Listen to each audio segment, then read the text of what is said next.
A blood-soaked compass spins wildly in a dead American's hand. Thunder crashes overhead, but there are no clouds. The sound comes from 822 aircraft engines warming up in the darkness, carrying 13,000 young men toward the most heavily defended coastline in human history. One of them just tried to shoot himself in the foot to avoid jumping. Another is praying in Cherokee. A third hasn't stopped vomiting since yesterday.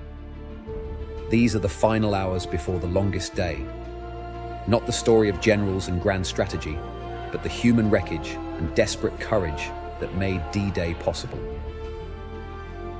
Welcome to June the 5th, 1944, when democracy's survival balanced on the shoulders of teenagers who had never seen a map of Europe.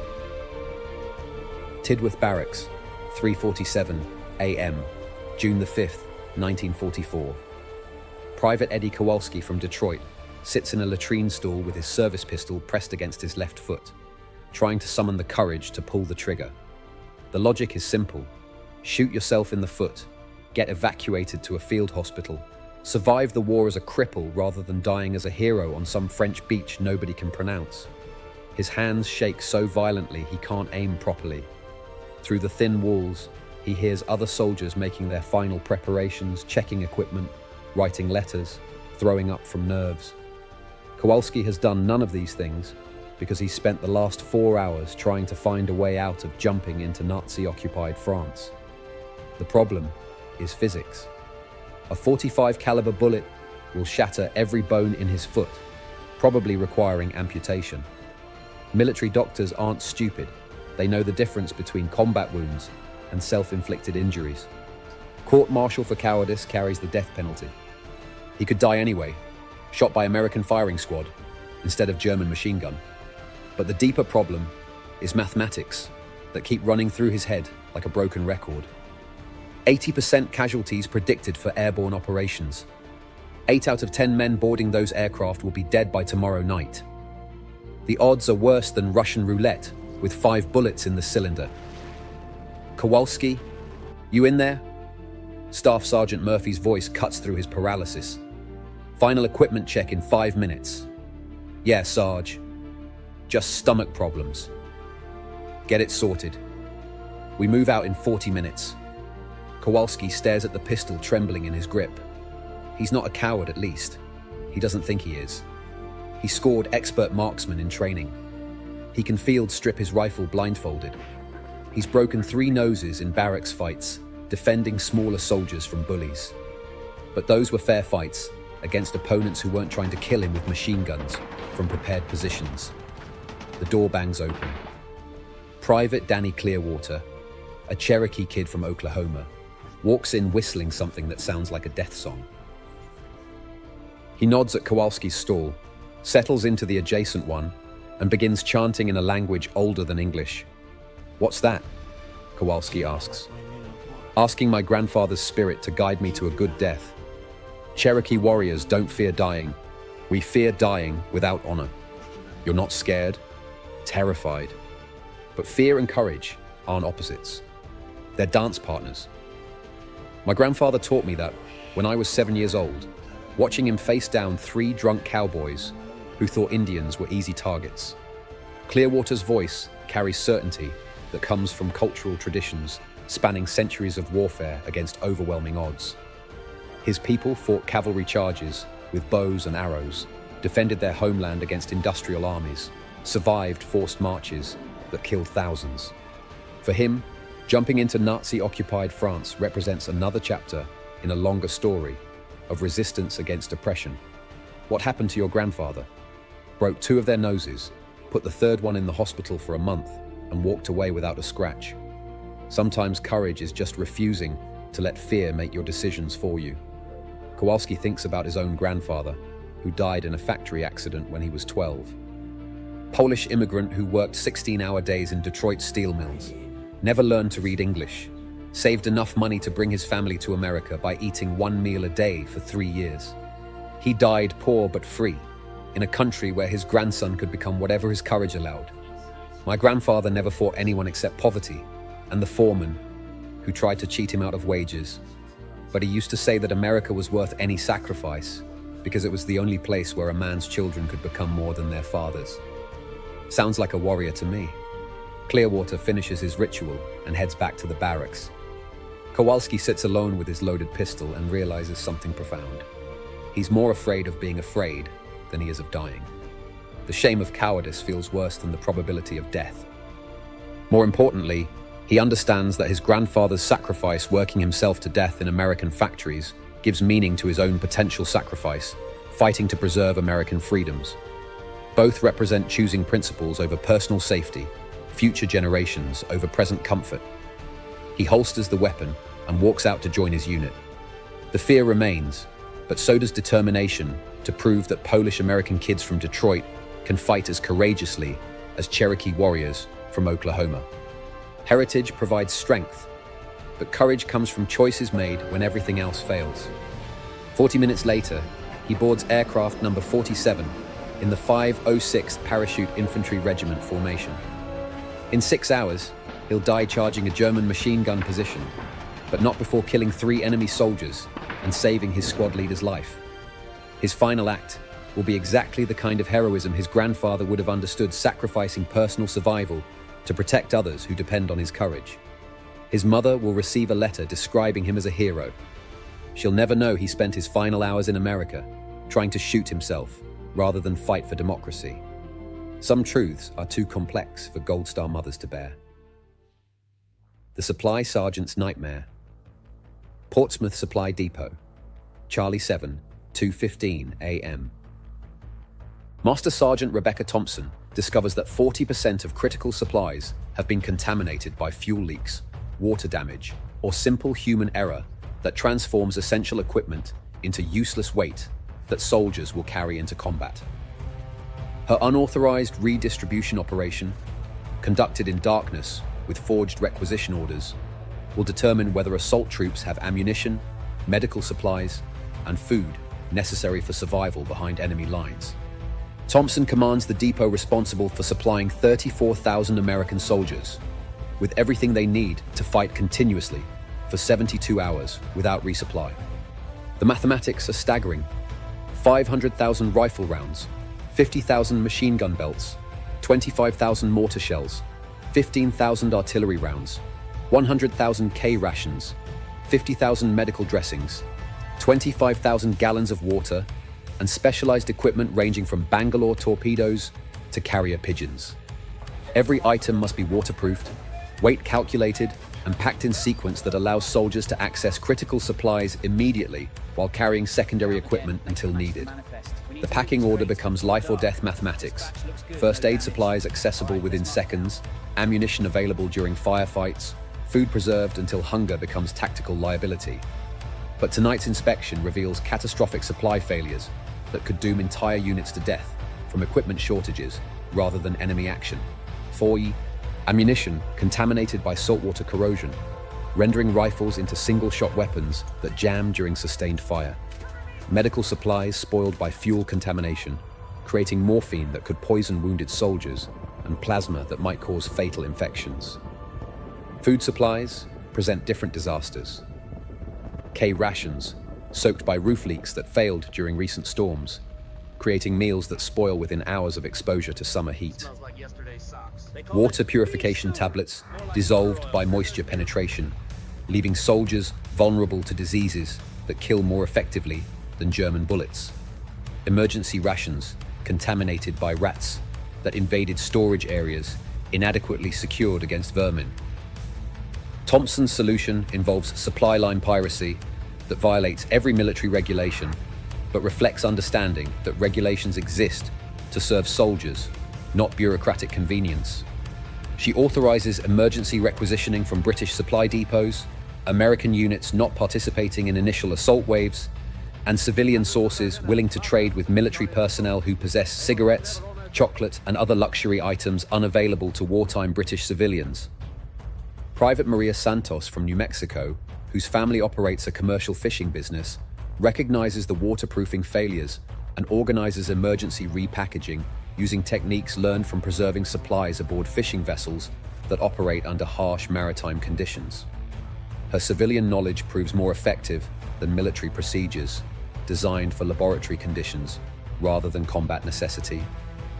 Corporal Joseph Running Bear from Montana applies reservation survival skills to food preservation problems, identifying which contaminated supplies can be salvaged through techniques learned from elders who survived winters when government commodity shipments arrived spoiled or insufficient. His methods involve sorting, cleaning, and repackaging food using standards that prioritize survival over bureaucratic compliance. Staff Sergeant Antonio Martinez from San Antonio contributes organizational skills learned from managing his family's restaurant, creating distribution systems that ensure critical supplies reach units that need them most, while maintaining inventory control that prevents waste of resources that cannot be replaced. His civilian experience with food service under pressure translates directly to military logistics under combat conditions. The resupply operation expands as word spreads through depot personnel that Thompson's unauthorized procurement can solve supply shortages that threaten mission success. Supply sergeants arrive with requisitions marked emergency authorization that exist nowhere in official procedures, but represent realistic assessment of what soldiers need to survive their first week in Nazi-occupied territory. Pointe. But Thompson's greatest challenge involves forging documentation that authorizes supply transfers without creating paperwork trails that implicate cooperative personnel in violations that carry court-martial charges. Her solution involves creating false requisition orders that appear legitimate to cursory inspection, but cannot withstand detailed investigation. The forgery operation requires skills learned during Depression years, when Thompson's family survived by trading services for goods using documentation that satisfied local authorities without revealing the full extent of barter arrangements that technically violated various regulations. Her experience with creative paperwork proves essential for military logistics that require bending rules to accomplish missions. Technical Sergeant William Chen from San Francisco's Chinatown applies knowledge learned from his family's import business to transportation logistics that move supplies efficiently without triggering investigations by officials who might discover unauthorized transfers. His understanding of shipping manifests, customs documentation, and bureaucratic procedures enables supply movements that appear routine while serving emergency purposes. By 5:30 a.m., Thompson's unauthorized supply operation has redistributed contaminated equipment, replaced spoiled supplies, and organized distribution systems that ensure assault troops carry reliable equipment into combat. Her supply line piracy represents civilian ingenuity applied to military crisis under conditions that demand results rather than regulatory compliance. The supplies her team redistributes will sustain American soldiers during their first critical week in Nazi-occupied Europe, providing ammunition for firefights that determine tactical success, medical supplies for treating wounds that would prove fatal without immediate care, and food that maintains strength necessary for sustained combat operations. Thompson's nightmare becomes democracy's logistical foundation for the liberation of Europe, proving that successful military operations depend as much on creative supply management as strategic planning or tactical courage. The equipment, failure, cascade. RAF. Greenham Common Motor Pool, 4:15 a.m. Master Sergeant Tom Bradley discovers the crisis at the worst possible moment. 15 Sherman tanks assigned to follow up waves have defective waterproofing seals. Salt water will flood their engines within minutes of hitting the surf. $30 million of critical armor reduced to expensive reef obstacles unless someone solves waterproofing problems that stumped military engineers working under laboratory conditions. Bradley has been awake for 36 hours, supervising final mechanical checks on equipment that must function perfectly under combat conditions no testing regime can simulate. His crews have discovered problems that would be routine maintenance issues in peacetime, but represent potential disasters when identified 4 hours before invasion. The tank waterproofing failures represent only the most visible symptom of systematic equipment problems that threaten every aspect of the invasion. Radio equipment suffering moisture damage that renders communications impossible. Vehicle engines contaminated by salt air that corrodes internal components. weapon systems affected by humidity that causes ammunition to misfire or mechanisms to jam during sustained combat. But the most dangerous failures involve specialized equipment designed specifically for amphibious assault operations. Landing craft whose engines fail after exposure to saltwater spray during channel crossing. Amphibious vehicles whose waterproofing systems leak under stress loads that exceed design specifications. Engineering equipment that malfunctions when operated in sandy, wet conditions that characterize beach combat. Private Miguel Santos from New Mexico, a mechanic's son who learned automotive repair in his father's garage during Depression years when replacement parts were unaffordable luxuries, proposes solutions that violate every military maintenance regulation, but reflect practical understanding of how mechanical systems actually function under stress. Sarge, we got rolls of that new waterproof tape the Navy uses on submarines.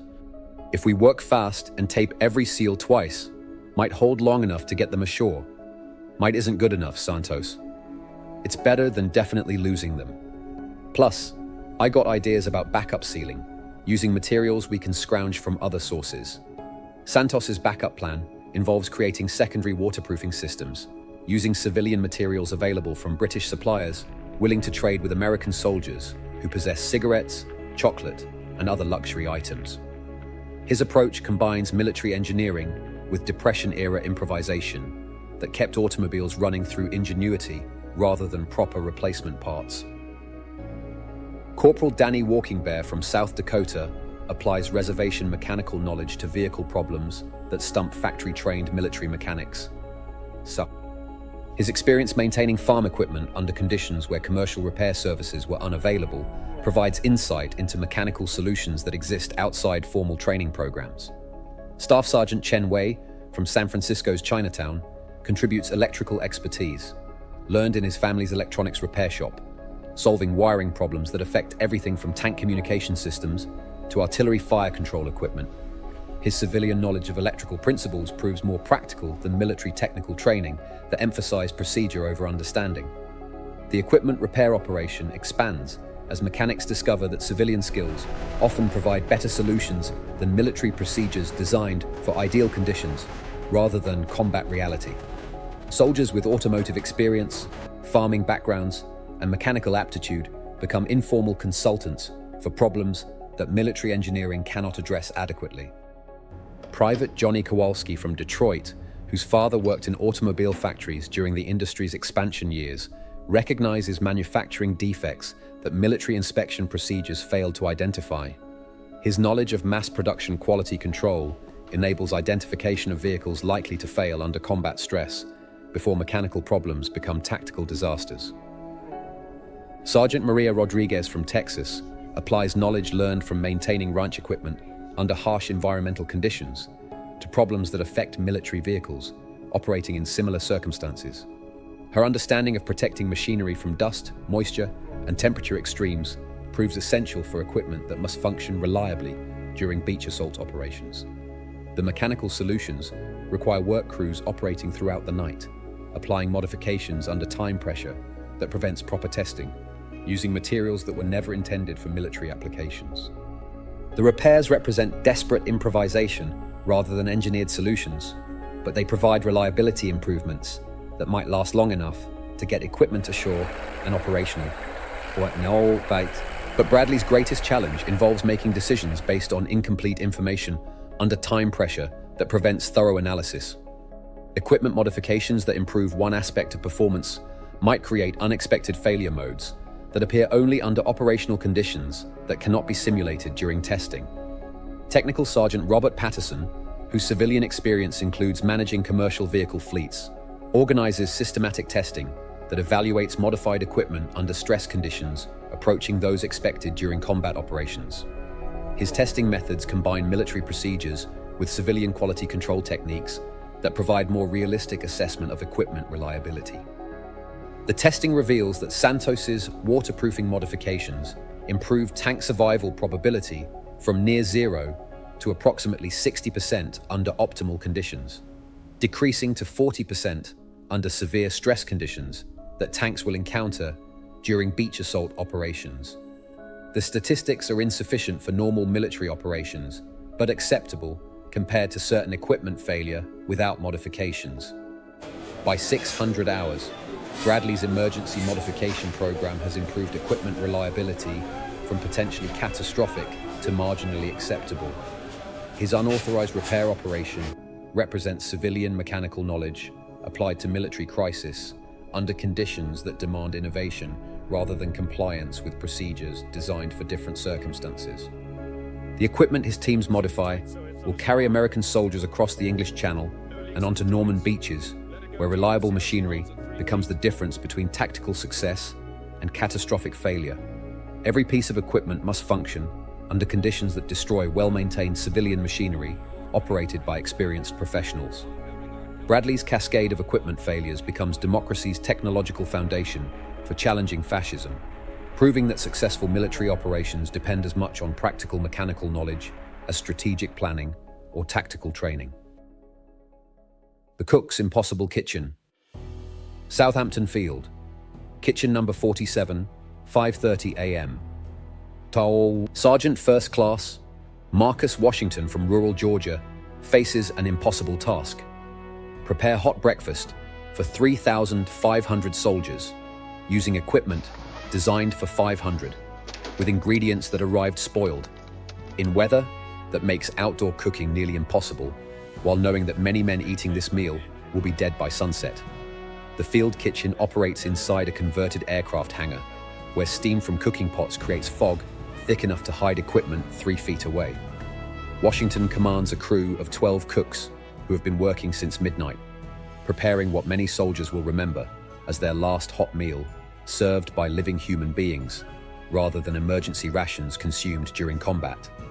The menu seems simple: scrambled eggs, bacon, toast, coffee, orange juice. The reality involves military logistics that would challenge professional restaurant managers under ideal conditions, while serving customers whose survival depends on optimal nutrition provided under circumstances that make quality control nearly impossible. Washington's challenges begin with ingredient delivery systems designed by bureaucrats who never cooked meals under combat conditions.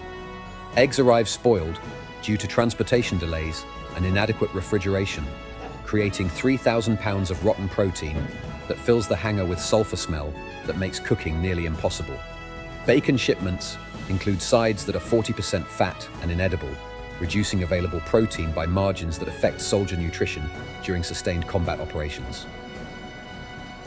Bread arrives wet from rain that penetrated shipping containers inadequately designed for English weather conditions, beginning to mold in ways that create health hazards for soldiers whose immune systems will be compromised by combat stress. Coffee arrives as green beans rather than roasted grounds, requiring processing equipment the field kitchen doesn't possess, an expertise that military cooking training never provided. Washington's solutions involve procurement creativity that would impress civilian restaurant managers and determination that reflects understanding of what depends on his success. Spoiled eggs get replaced through emergency acquisition from every farm within 50 miles, with assistant cooks driving through English countryside at dawn, buying entire weekly production from farmers who sell their agricultural output to feed American soldiers preparing to liberate Europe. Private Bobby Chen from San Francisco's Chinatown brings techniques learned in his family's restaurant to military cooking that transforms basic ingredients into meals, providing psychological comfort as well as physical nutrition.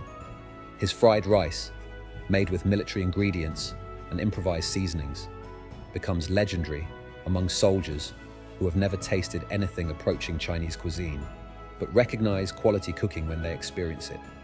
Corporal Antonio Rossi from Boston's North End applies Italian cooking methods to military constraints, creating pasta dishes that remind soldiers of home while providing carbohydrates necessary for sustained combat energy. His improvised marinara sauce, made from military tomatoes and herbs foraged from English countryside, gives familiar comfort to young men about to face unfamiliar dangers.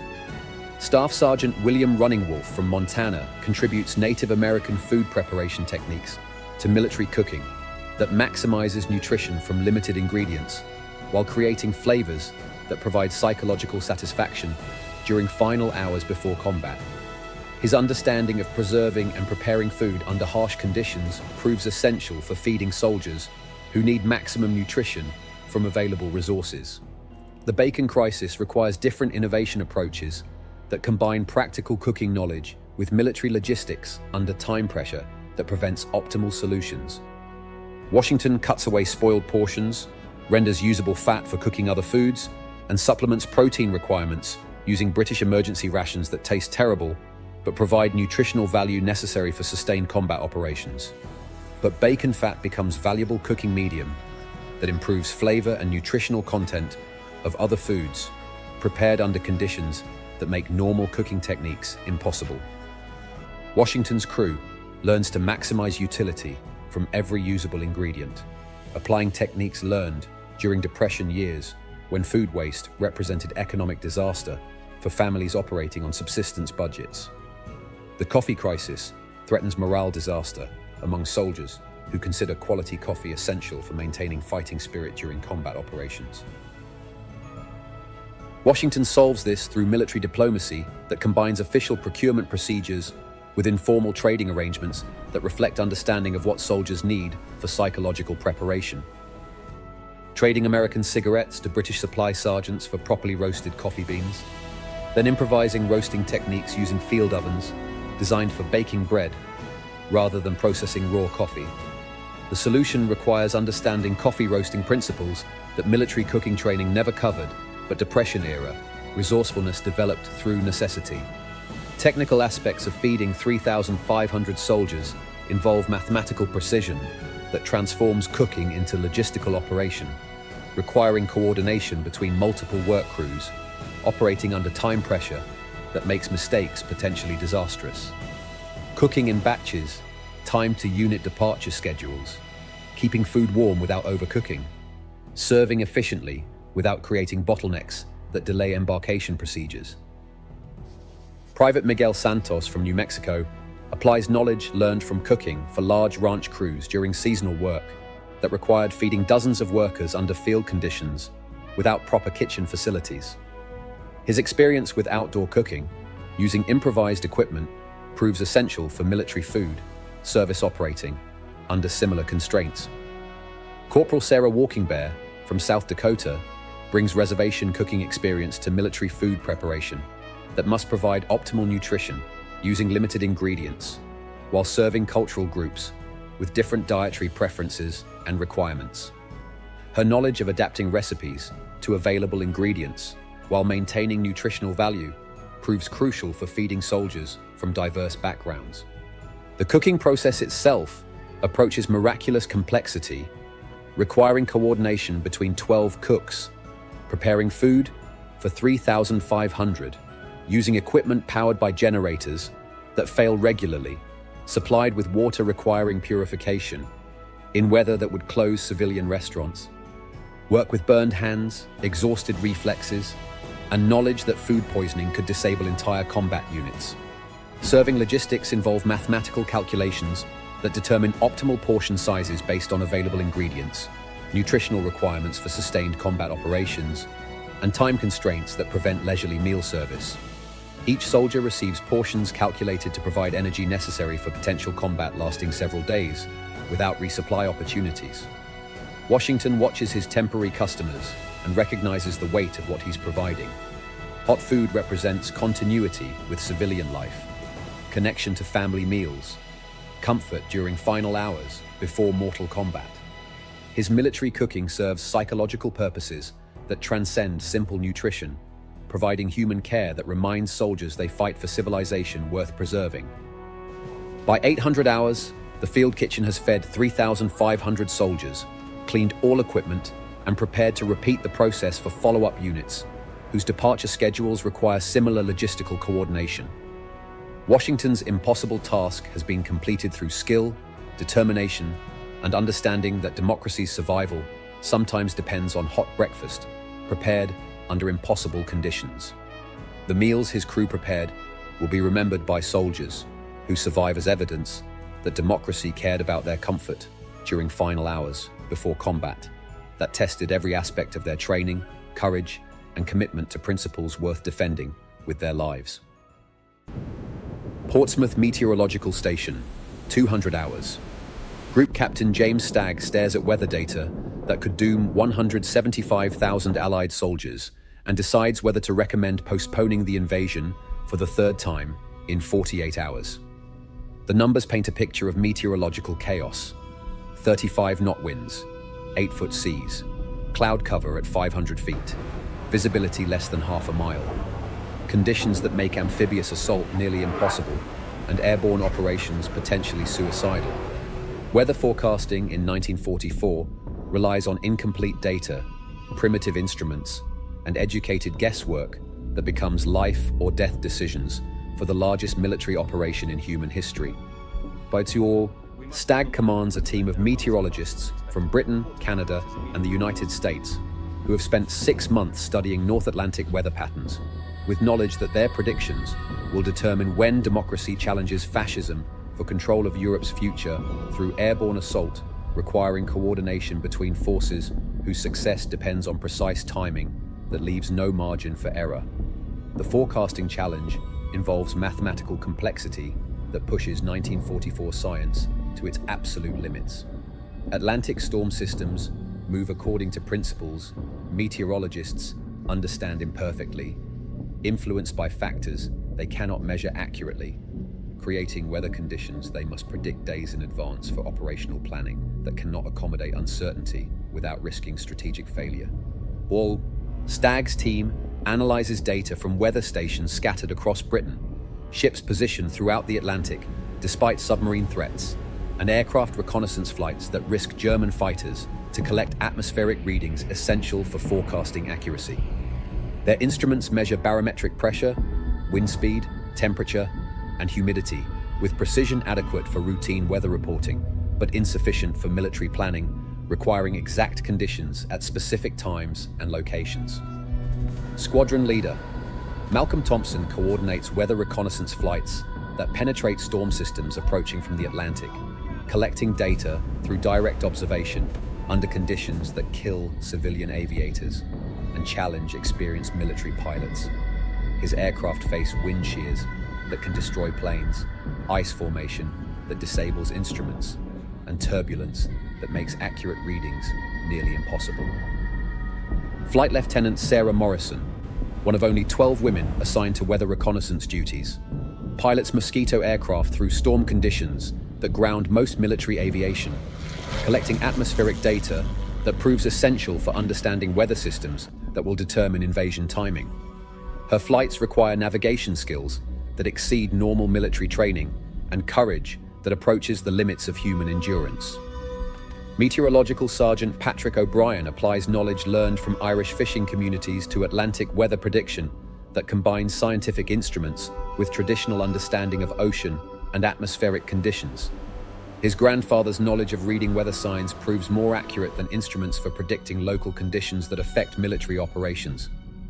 The current forecast predicts catastrophic conditions for June the 5th that would scatter paratroop formations across miles of hostile territory, sink landing craft in rough seas, prevent air support through cloud cover too thick for accurate bombing, and make naval navigation impossible due to visibility that approaches zero during critical operational periods.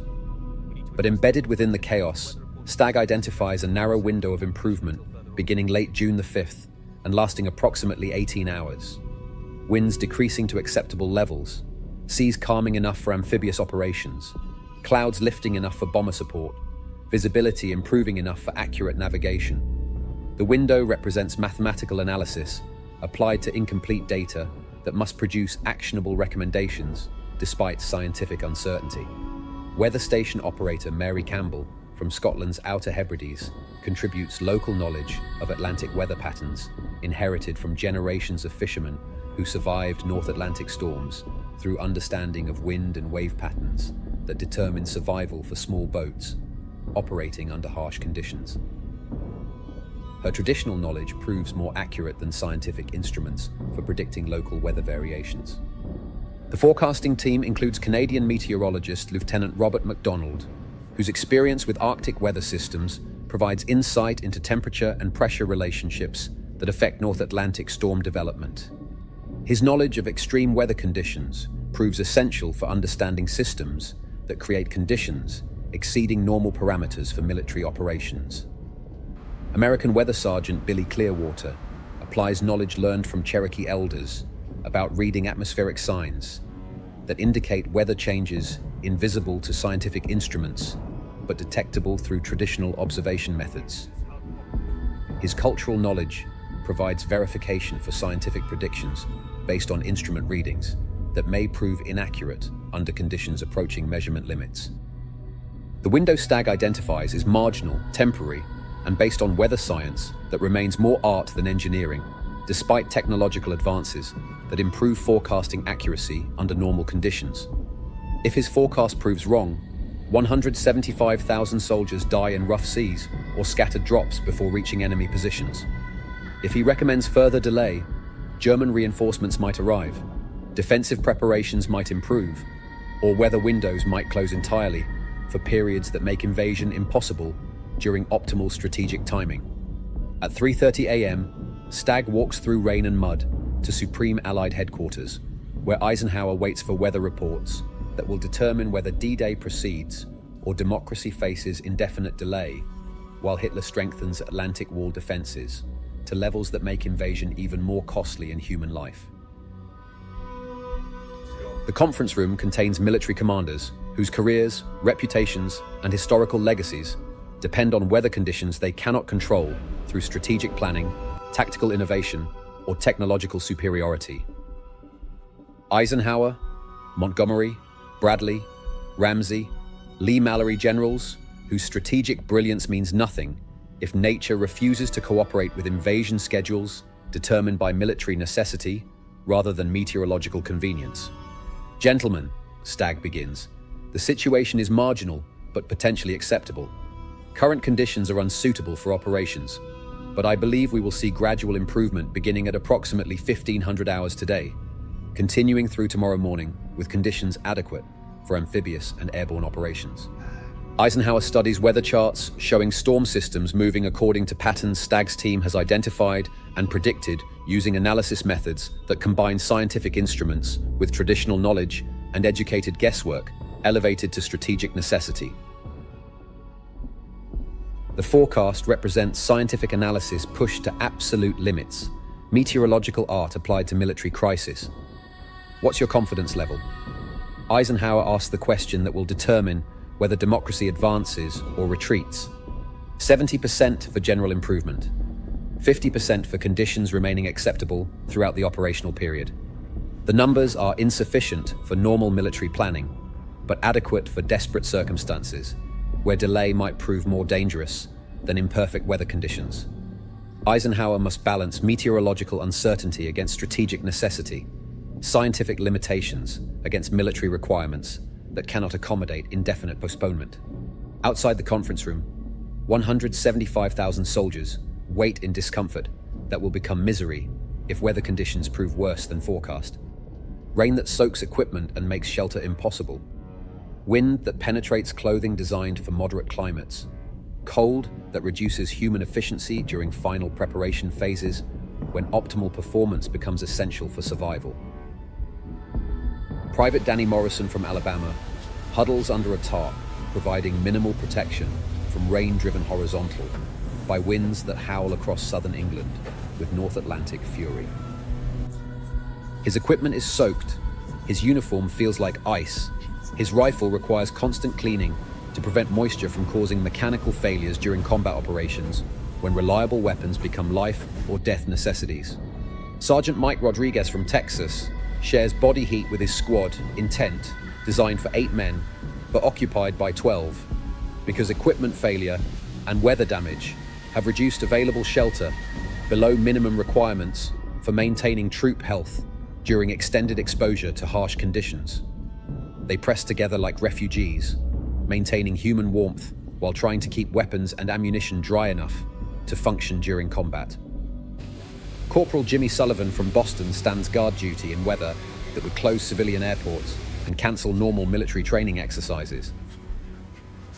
He cannot see beyond 50 yards through rain and fog, cannot hear approaching threats over wind that sounds like artillery bombardment, cannot maintain equipment that water penetrates despite waterproofing designed for less severe exposure conditions. At 4:15 a.m., after consulting with subordinate commanders who understand that further delay might prove more dangerous than marginal weather conditions, Eisenhower makes the decision that will define his place in history and determine democracy's future. Okay, let's go. The weather forecast holds with accuracy that proves adequate despite scientific uncertainty. Winds decrease from 35 knots to 18 knots by afternoon. Seas calm from 8-foot swells to 4-foot waves. Cloud cover lifts from 500 feet to 3,000 feet. Visibility improves from half a mile to 3 miles. Conditions remain challenging but become manageable for military operations requiring marginal weather cooperation. Stagg's marginal forecast proves accurate enough to make D-Day possible, but not comfortable. Soldiers will fight seasick from channel crossings. Equipment will malfunction from moisture damage. Aircraft will struggle with visibility problems that challenge experienced pilots. Ships will navigate through conditions that remain difficult, despite improvement trends that make operations feasible. Weather becomes another enemy that Allied forces must overcome, not as dangerous as German defenders, but more unpredictable and equally capable of transforming victory into disaster through forces beyond human control. Nature cooperates minimally with democracy's schedule for liberating Europe from fascist oppression. The weather warriors have provided conditions adequate for history's greatest military gamble, proving that scientific analysis, combined with traditional knowledge and educated guesswork, can produce actionable intelligence under circumstances requiring decisions based on incomplete information during time pressure that prevents optimal analysis. Vehicle Depot, Charlie 7, 1:45 a.m., Private First Class. Rosa Martinez from East Los Angeles discovers that 127 vehicles have potentially fatal mechanical problems that could strand entire units behind enemy lines, leave wounded soldiers without evacuation capability, and transform reliable transportation into death traps that fail during combat operations when mechanical reliability becomes survival necessity. Martinez learned automotive repair in her father's garage during Depression years, when poverty demanded that every mechanical problem be solved through creativity rather than replacement parts, when broken vehicles meant economic disaster for families, depending on automotive transportation for employment that sustained their survival during economic crisis that challenged millions of American families. Her military assignment as vehicle maintenance specialist seemed routine until tonight's systematic inspection revealed defects that military bureaucracy lacks time, resources, or expertise to address properly through normal maintenance procedures designed for peacetime conditions rather than combat necessity that demands immediate solutions regardless of regulatory compliance. The mechanical problems range from routine maintenance failures that civilian garages handle regularly to catastrophic design flaws that result from wartime manufacturing standards emphasizing production speed over quality control, Jeep transmissions that slip under load, stranding reconnaissance teams in hostile territory where mechanical failure means capture or death, truck engines that overheat during sustained operation, leaving supply convoys immobilized between enemy positions where disabled vehicles become targets for artillery bombardment. Half-track drive systems fail without warning, trapping wounded soldiers who cannot reach medical evacuation points because transportation essential for survival becomes mechanical liability during combat operations. Artillery tractors suffer hydraulic failures that prevent accurate positioning of guns, essential for supporting infantry units, dependent on accurate fire support during assault operations. Military protocol requires reporting mechanical defects through official channels that involve paperwork, authorization procedures, and bureaucratic delays that consume time unavailable during final preparation hours before invasion. Escort. Requisitioning replacement parts through proper procedures assumes parts availability that does not exist for equipment manufactured under wartime production schedules that prioritize quantity over durability. Completing repairs according to technical manual specifications assumes workshop facilities, specialized tools, and time availability that exist under peacetime conditions, but become impossible under combat preparation schedules that compress normal maintenance procedures into hours that should require days or weeks for proper completion. Martinez makes the decision that will save dozens of American lives while violating every military maintenance regulation. Ignore protocol completely and fix everything herself using tools, techniques, and materials that exist outside official authorization, but provide practical solutions for mechanical problems that threaten mission success and soldier survival. Her improvised workshop operates inside converted aircraft hangar, where she works by flashlight to avoid attracting German aircraft that patrols southern England, searching for military targets that reveal invasion preparation activities. Diagnosis of mechanical problems by sound, touch, and mechanical intuition, developed through years of coaxing performance from vehicles that should have been scrapped decades earlier, but continued operating through creative maintenance that kept Depression-era families mobile. So, Private Johnny Kowalski from Detroit, whose civilian experience includes working in automobile factories during industry expansion that transformed American manufacturing, assists Martinez with repairs requiring 2 people, but should involve entire maintenance crews with specialized equipment designed for specific vehicle types rather than improvised tools adapted for multiple applications. Kowalski's factory experience provides insight into manufacturing defects that military inspection procedures fail to identify during acceptance testing that emphasize paperwork compliance over mechanical reliability. To perform, his knowledge of mass production quality control enables identification of vehicles likely to fail under combat stress before mechanical problems become tactical disasters that disable entire units. Corporal Chen Wei from San Francisco's Chinatown contributes electrical expertise learned in his family's electronics repair shop during years when Chinese-American businesses served communities that mainstream commercial services ignored.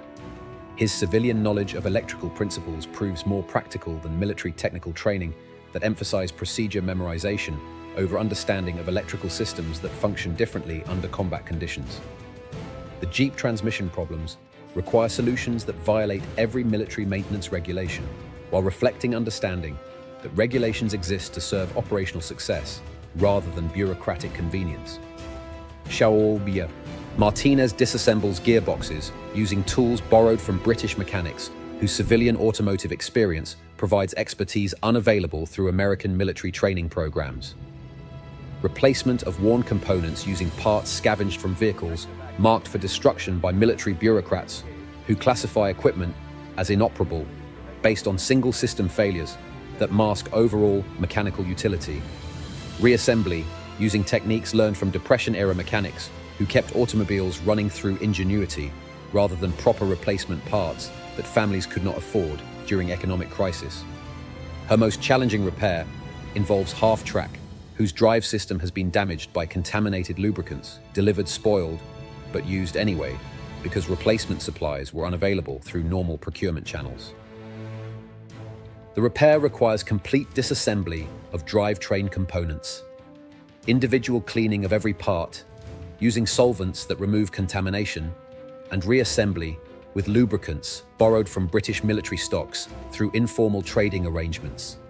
Technical Sergeant Robert Walkingbear from Montana applies reservation mechanical knowledge to vehicle problems that stump factory-trained military mechanics, whose education emphasized textbook procedures over practical problem-solving.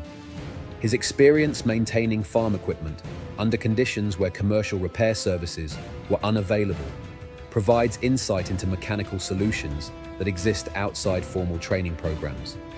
The repair operation expands as word spreads through maintenance units that Martinez and her volunteer crew can solve problems that official channels cannot address within time constraints that prevent normal maintenance procedures. Mechanics arrive with vehicles marked inoperable by inspection teams, seeking solutions that exist only through creative application of civilian skills to military equipment. Parts availability represents the greatest challenge for repairs that must use materials never intended for automotive applications. Military supply systems cannot provide replacement components for equipment designed hastily, manufactured quickly, and deployed without adequate testing under conditions that reveal design flaws invisible during laboratory evaluation.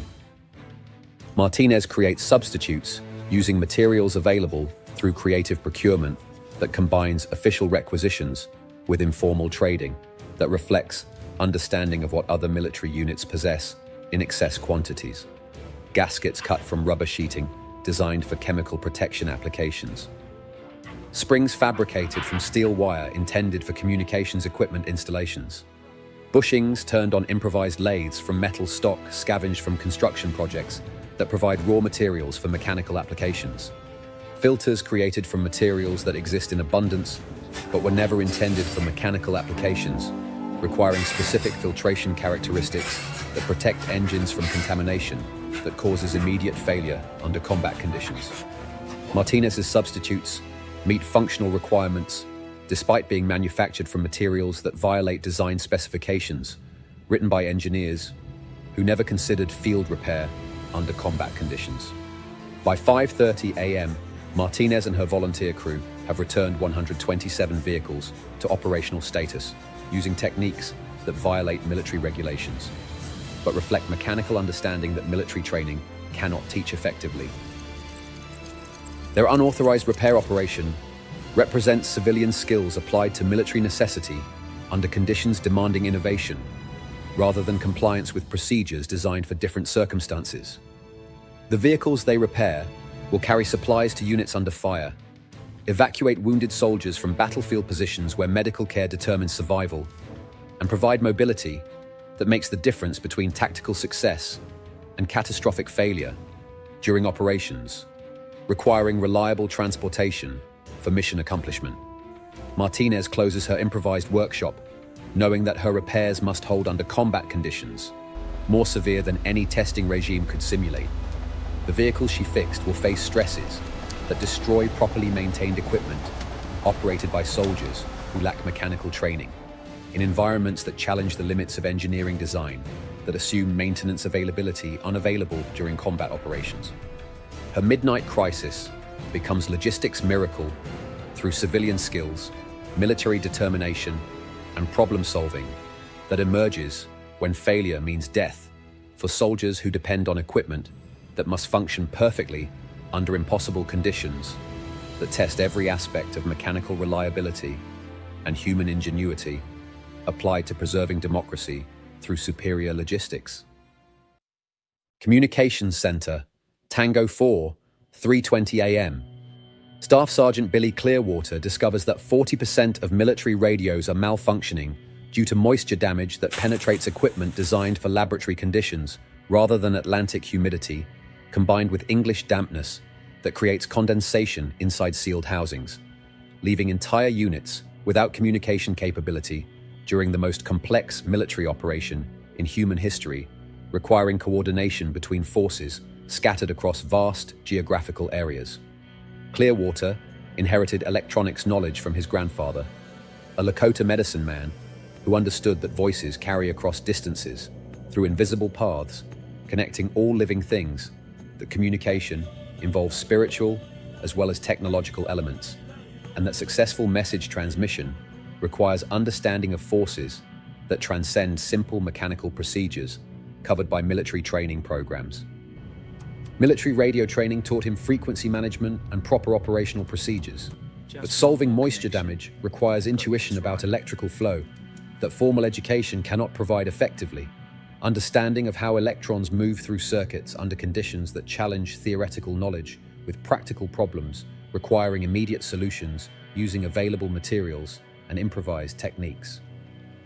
The radio failures represent catastrophic breakdown of communication systems, essential for coordinating 175,000 soldiers across 5 beach landing zones, 13 airborne drop zones, and supporting operations involving 5,000 ships and 11,000 aircraft whose success depends on precise timing that requires constant communication between commanders who must make tactical decisions based on current battlefield information. Without reliable communications, the invasion becomes individual battles fought in isolation, rather than coordinated assault against prepared defenses designed to exploit confusion that results from communication failures that prevent mutual support between units operating in proximity but unable to coordinate tactical responses to German defensive actions. Moisture has penetrated radio equipment despite waterproofing designed to protect electronics under combat conditions that military engineers assumed would involve brief exposure to harsh environments rather than extended operations under humidity levels that exceed design specifications created by scientists working under laboratory conditions. Salt air corrodes connections tested under controlled conditions, but unable to withstand Atlantic maritime environment, combined with English climate that creates atmospheric conditions exceeding normal parameters for electronic equipment operation. Temperature variations cause condensation inside sealed equipment housings designed to prevent moisture penetration, but unable to eliminate humidity that accumulates during temperature changes.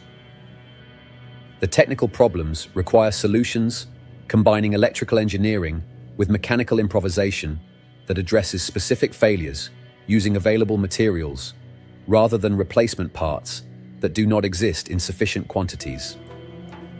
Clearwater disassembles radio sets using tools designed for different purposes, dries components with heat sources that risk fire in ammunition storage areas, and reassembles circuits using techniques learned from fixing automobile radios during depression.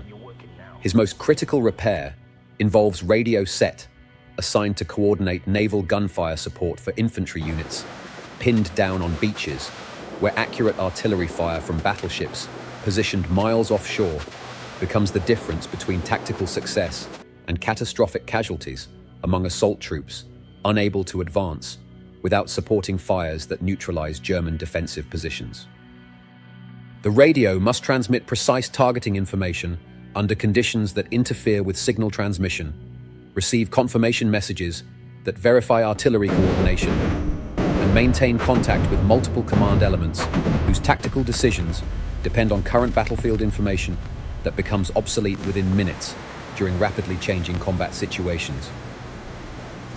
Radio transmitter has suffered water damage, requiring complete reconstruction of circuits designed by engineers who never anticipated field repairs under combat conditions, using improvised materials and techniques that exist outside technical manual procedures. Clearwater must understand electronic principles well enough to redesign damaged circuits using components that were never intended for radio applications, but provide electrical characteristics necessary for proper function. Private Tommy Yazzie from New Mexico, a Navajo speaker whose linguistic skills will prove crucial for secure communications that prevent German interception of Allied tactical information, assists Clearwater with repairs requiring understanding of both electronics and cultural concepts that make secure communication possible through language structures that resist cryptographic analysis by enemy intelligence services. Their work combines technical knowledge with indigenous understanding of how voices travel across distances to reach intended recipients while avoiding interception by listeners who lack cultural knowledge necessary for understanding communication that appears meaningless to outsiders but carries tactical information essential for mission coordination. Corporal Danny Walking Bear from South Dakota contributes mechanical skills learned from maintaining farm equipment on reservation land where commercial repair services were unavailable, and broken machinery meant economic disaster for families depending on agricultural production for survival during economic conditions that challenged rural communities throughout the American West. His ability to fabricate replacement parts from scavenged materials proves essential for restoring radio equipment that cannot be replaced through normal supply channels operating under wartime conditions that prioritize combat equipment over maintenance supplies needed for keeping existing equipment operational under harsh conditions. The repair operation reveals fundamental problems with military electronics designed for mass production rather than field reliability under conditions that destroy equipment despite protective measures that prove inadequate for combat operations. Radio sets function perfectly under laboratory conditions, but fail consistently under combat stress, moisture exposure, and rough handling that characterizes actual military operations conducted under combat conditions. Clearwater's solutions involve modifications that improve reliability but violate security protocols designed to prevent enemy interception of Allied communications through technical measures that assume equipment operates according to design specifications rather than field modifications that improve function, while potentially creating vulnerability to enemy intelligence gathering efforts. His repairs make radio sets more robust, but potentially less secure, creating operational capability at the cost of theoretical vulnerability to German intelligence gathering that might prove less dangerous than communication failures that prevent tactical coordination essential for mission success. But the most challenging aspect of radio crisis involves human factors that technology cannot address effectively. Radio operators trained on equipment that works reliably under optimal conditions must adapt to improvised solutions, requiring constant adjustment, careful handling, and mechanical understanding beyond their preparation through training programs that emphasized procedural compliance over troubleshooting skills.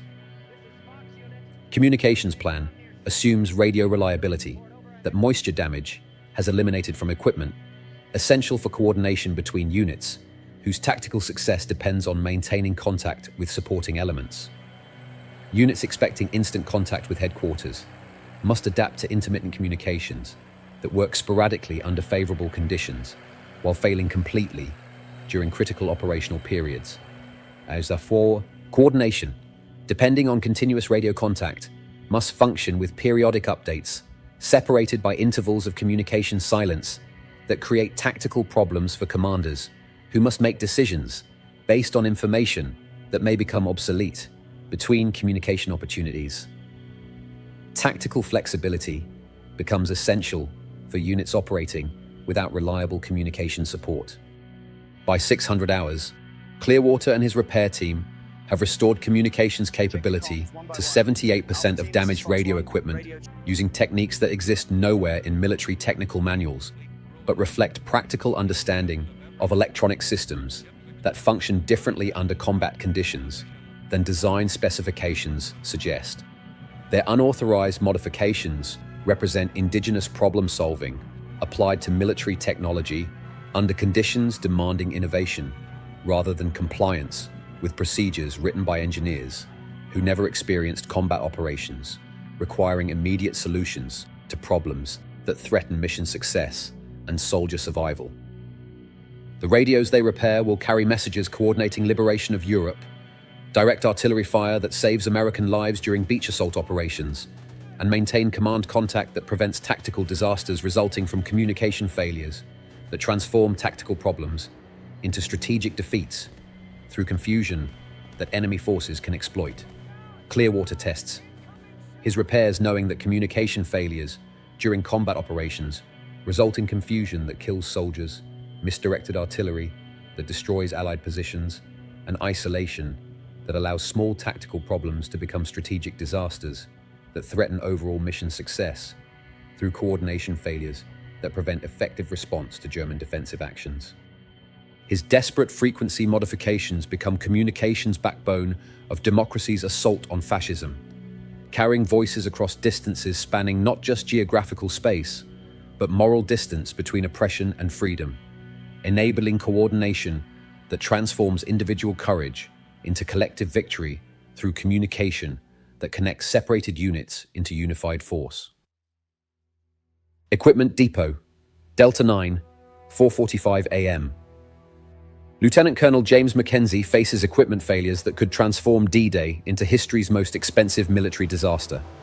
15% of parachutes show signs of moisture damage that weakens silk fibers and corrodes metal components. 200 rifles have defective ammunition that causes misfires during sustained combat, and waterproofing on vehicles designated for first-wave landings has been compromised by defective sealants that allow water penetration during amphibious operations. The discovery comes during final pre-combat inspection, when systematic examination reveals problems that should have been identified weeks earlier, but were concealed by inspection procedures designed for peacetime conditions rather than combat necessity that requires absolute equipment reliability under conditions that destroy well-maintained civilian machinery operated by experienced professionals. Mackenzie must decide whether to report equipment failures that could postpone invasion indefinitely, or authorize use of potentially defective equipment that might kill soldiers. It's supposed to protect, creating casualties from equipment failure before soldiers encounter German resistance designed to destroy Allied forces through superior defensive positions and experienced troops. The parachute problem represents immediate mortality risk for 13,000 airborne soldiers who will jump behind German lines in 3 hours, carrying equipment that must function perfectly during descent into hostile territory, where parachute failure means certain death before reaching ground, where German forces wait to kill survivors of equipment failures. Moisture has penetrated parachute packs, sealed according to specifications that prove inadequate for English climate conditions, that create humidity levels exceeding design parameters established by engineers working under laboratory conditions. Water damage weakens silk fibers that must support human weight during descent, corrodes metal components essential for parachute deployment, and creates failure conditions that will kill soldiers whose parachutes don't deploy properly during combat drops. Military protocol requires removing damaged parachutes from service and replacing them with equipment from reserve stocks that don't exist in sufficient quantity to support invasion operations, requiring specific numbers of operational parachutes for airborne units, whose tactical success depends on delivering precise numbers of soldiers to designated drop zones. Mathematical reality is brutal. If 15% of parachutes fail during combat operations, approximately 2,000 American paratroopers will die from equipment failure before encountering German resistance, creating casualties that serve no tactical purpose, while reducing combat strength available for accomplishing objectives that require specific troop numbers for success.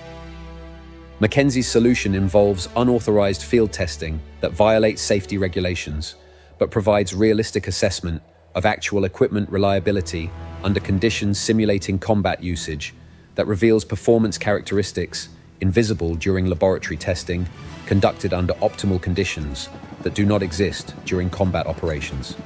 His inspection teams deploy sample parachutes under conditions that simulate combat usage as closely as possible without actual enemy fire, measuring deployment reliability, structural integrity, and performance characteristics under stress levels that exceed normal testing parameters established for peacetime training rather than combat necessity. Testing results provide marginal confidence, 85% deployment reliability under optimal conditions, decreasing to 70% under stress conditions that paratroopers will encounter jumping into enemy territory at night during storm conditions that challenge equipment designed for operations under favorable weather conditions. Statistics are insufficient for normal military operations, but acceptable compared to certain postponement that might result in German reinforcement of defensive positions or complete cancellation that abandons European liberation indefinitely while Hitler strengthens Atlantic wall defenses to levels that make invasion even more costly in human life. Private Sammy Goldstein from Brooklyn's Lower East Side, whose father manufactures textile products for civilian markets during peacetime production that emphasized quality control over quantity, identifies source of parachute moisture problems and proposes field modifications that could improve reliability using techniques learned in civilian manufacturing but never authorized for military equipment. His solution involves re-waterproofing parachute packs using commercial sealants available from British suppliers who manufacture materials for maritime applications requiring absolute waterproof reliability under harsh conditions. Application according to techniques learned in civilian manufacturing but never tested on military equipment designed according to different specifications. The rifle ammunition crisis presents different challenges that threaten infantry effectiveness during initial assault phases when reliable weapons become survival necessity for soldiers advancing against prepared defensive positions defended by experienced German troops using weapons specifically designed for coastal defense against amphibious assault. Defective cartridges fail to fire properly, leaving soldiers with weapons that function like single-shot bolt-action rifles rather than semi-automatic infantry weapons, providing rapid fire capability essential for suppressing enemy defensive fire during assault operations. Ammunition manufactured under wartime production schedules that emphasized quantity over quality control, resulting in defect rates acceptable for training but catastrophic for combat.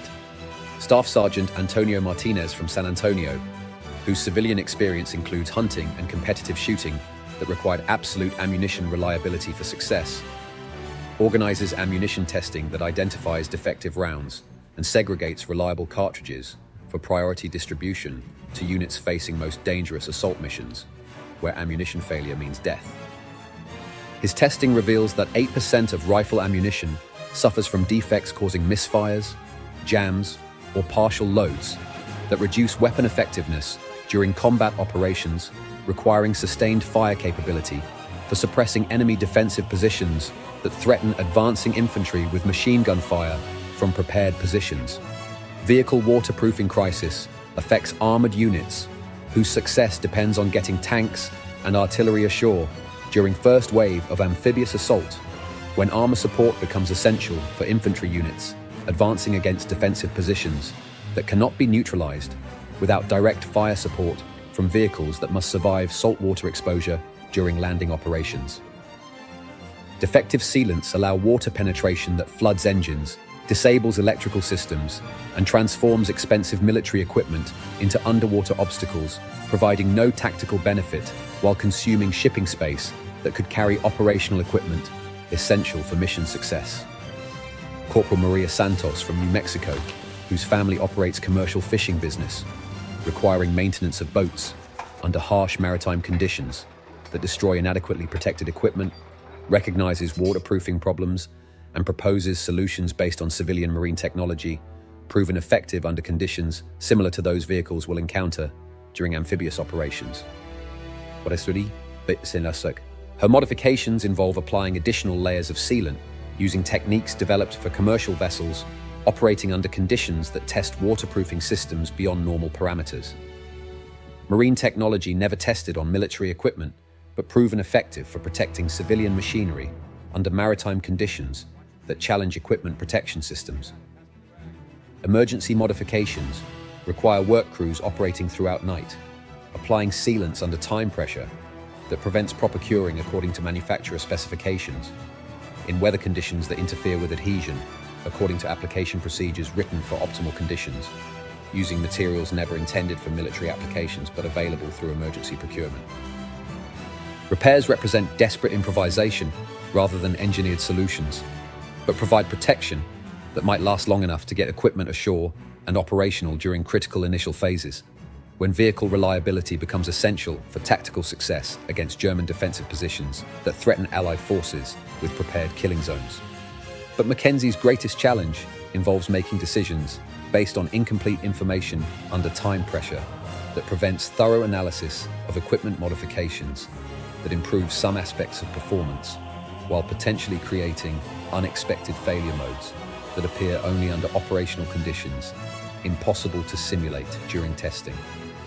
Military equipment that functions adequately under testing conditions might fail catastrophically under combat stress that exceeds design parameters established by engineers who never experience combat conditions requiring equipment to function perfectly under circumstances that destroy civilian machinery operated by trained professionals. Modifications that improve one aspect of performance might create unexpected failure modes in different systems that interact with modified components in ways that cannot be predicted without extensive testing, impossible under time constraints that require immediate decisions about equipment whose reliability affects soldier survival during combat operations. Inspection nightmare forces recognition that even perfect military planning cannot eliminate equipment failures that occur at worst possible moments during combat operations. Democracy's survival depends not just on strategic brilliance and tactical courage, but on reliability of mass-produced equipment designed by engineers who never experienced combat and manufactured by workers who never faced enemy fire. By 700 hours, Mackenzie's emergency modifications have improved equipment reliability from potentially catastrophic to marginally acceptable levels that provide adequate function for military operations, requiring equipment that works properly despite design flaws and manufacturing defects that become apparent only under combat conditions. His unauthorized field testing and improvised repairs represent civilian ingenuity applied to military crisis under conditions demanding results rather than regulatory compliance with procedures designed for peacetime conditions that assume time and resources unavailable during combat preparation requiring immediate solutions to problems that threaten mission success. Equipment his teams approve will carry American soldiers into combat against prepared German positions defended by experienced troops using weapons designed specifically for coastal defense against amphibious assault forces whose success depends on equipment that must function perfectly under conditions that challenge the limits of engineering design and manufacturing quality control. Mackenzie signs inspection reports, knowing that equipment failures during combat operations kill soldiers regardless of their courage, training, or tactical skill, applied to accomplishing missions that require reliable equipment for success. His nightmare becomes democracy's technological foundation for liberation of Europe through superior logistics that overcome German defensive advantages through better equipment used more effectively. RAF, Greenham Common Flight Operations, 5:15 a.m.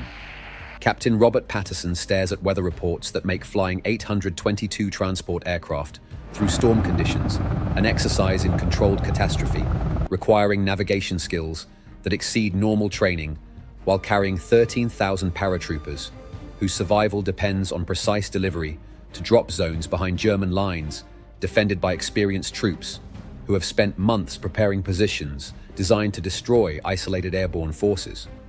Patterson commands C-47 transport aircraft, number 4,847, one of 822 planes that must fly in tight formation through weather that separates experienced bomber crews and has already caused crashes during training exercises conducted under less challenging conditions.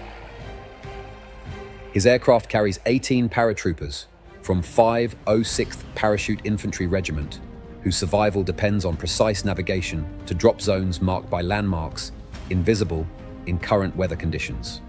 Flight plan requires navigation by dead reckoning across English Channel while maintaining formation integrity through storm clouds that create turbulence capable of destroying aircraft, delivering paratroopers to targets they cannot see, using navigation equipment designed for clear weather conditions that provide visual landmarks unavailable during storm conditions that reduce visibility below minimum requirements for accurate navigation. Any deviation from planned routes could scatter airborne forces across miles of hostile territory where isolated soldiers become easy targets for German patrols, or drop them directly into German defensive positions where concentrated firepower destroys entire units before they can organize effective resistance to prepared defensive positions.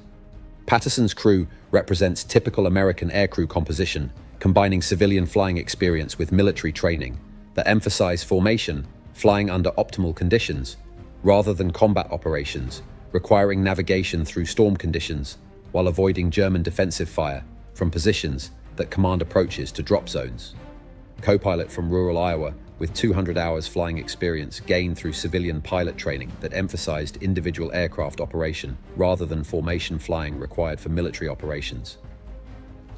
Navigator from Boston with excellent mathematical skills, but limited combat experience applying navigation techniques under conditions that interfere with instrument readings, essential for accurate course plotting. Radio operator from Texas, whose civilian background includes commercial broadcasting, that provides communication skills but limited experience with military radio procedures required for coordinating aircraft formations under combat conditions. Crew chief from Detroit, whose mechanical knowledge keeps aircraft functional under stress conditions that exceed design specifications written by engineers who never anticipated combat operations. Their aircraft, manufactured in 1942, has accumulated 847 flight hours under conditions that age equipment rapidly through stress that exceeds normal civilian aircraft operation. Engines requiring constant maintenance for reliable operation, navigation instruments that function intermittently under optimal conditions, communication equipment that works sporadically under electrical interference created by storm conditions. Aircrew briefing at 4:30 a.m. revealed problems that make mission statistically suicidal according to mathematical analysis of survival probabilities. German flak batteries protecting Normandy approaches with experienced crews using weapons designed specifically for destroying low-flying transport aircraft, Luftwaffe night fighters that could intercept slow-moving transport formations lacking defensive armament, weather conditions that have caused crashes during peacetime training exercises. Navigation challenges that experienced bomber crews find difficult under ideal circumstances become nearly impossible under storm conditions that eliminate visual landmarks while creating atmospheric interference that affects radio navigation equipment essential for accurate course plotting to specific drop zones, requiring precision impossible under current weather conditions. But most dangerous aspect of mission involves formation flying through storm clouds that will separate aircraft designed to remain together for mutual protection and navigation accuracy that prevents aircraft from becoming isolated targets for German fighters, specifically positioned to intercept transport formations approaching drop zones. C-47s flying too close together will collide during weather-induced turbulence that exceeds aircraft structural limits, while aircraft separated too widely lose visual contact and become isolated targets for German fighters whose tactical advantage increases dramatically when attacking individual aircraft rather than protected formations that provide mutual defensive fire.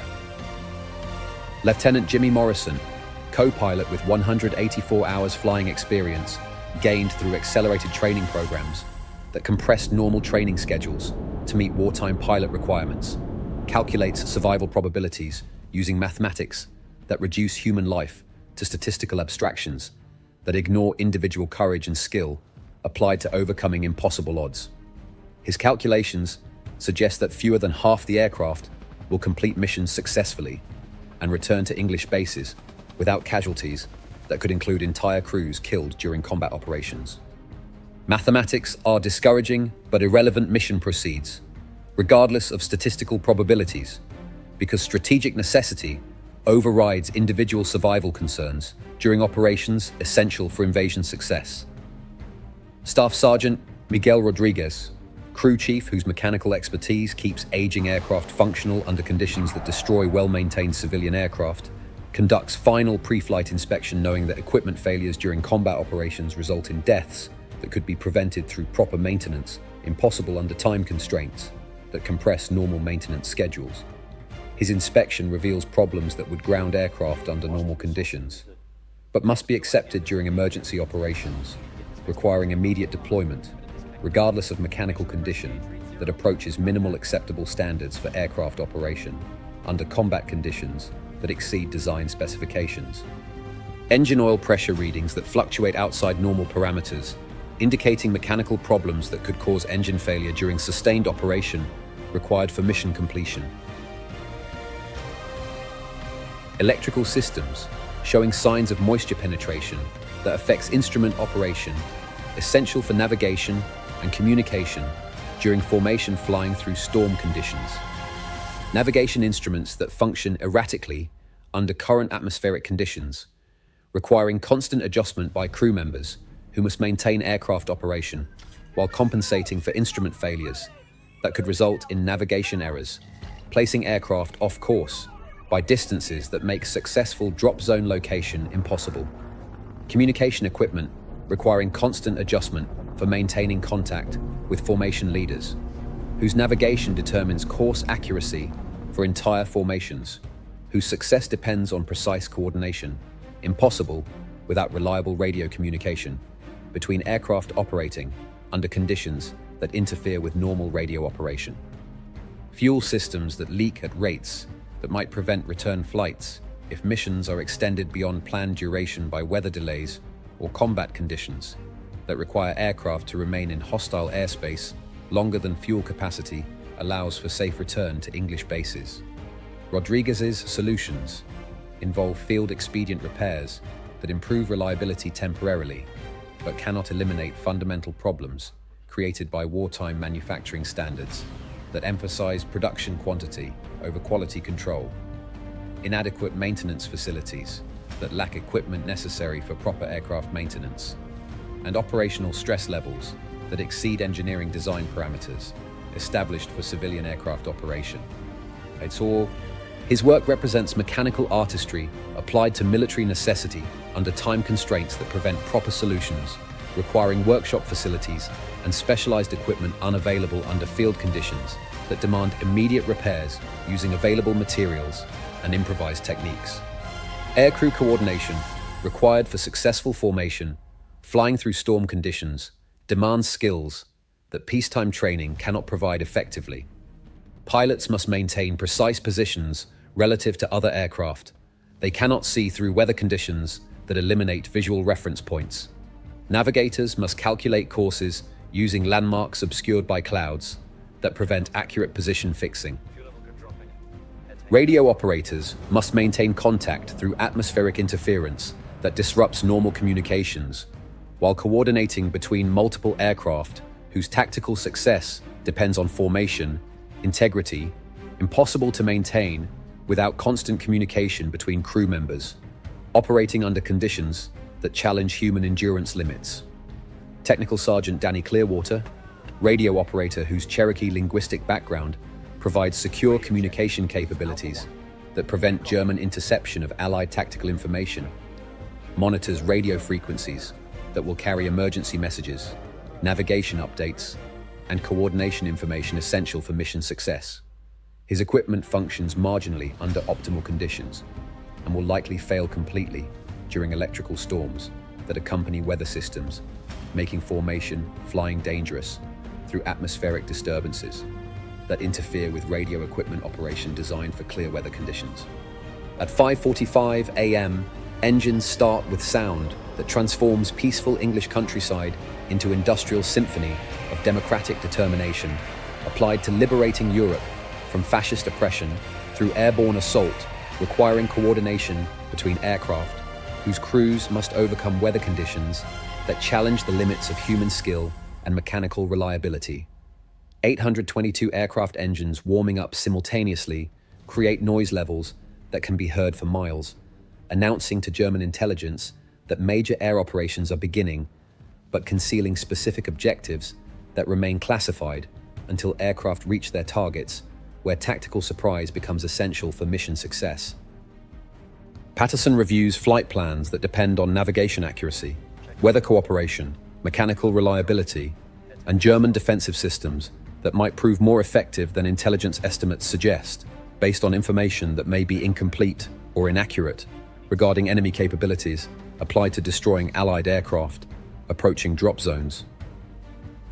His mission briefing covered contingencies for most probable problems, but cannot address infinite variety of ways that military operations fail under combat conditions that create unexpected challenges requiring immediate solutions using available resources and crew skills that may prove inadequate for problems that exceed training preparation. Like all, aircrew gamble involves risking trained aviators, expensive aircraft, and military personnel whose training represents years of investment against strategic objectives that might justify probable losses if mission success contributes to overall invasion success that liberates Europe from fascist control through coordinated military operations. Democracy's liberation of Europe depends on aircrews willing to fly through conditions that kill experienced pilots during peacetime training, while carrying paratroopers whose tactical success depends on accurate delivery to drop zones where they will fight outnumbered and surrounded until amphibious forces arrive to relieve isolated airborne units.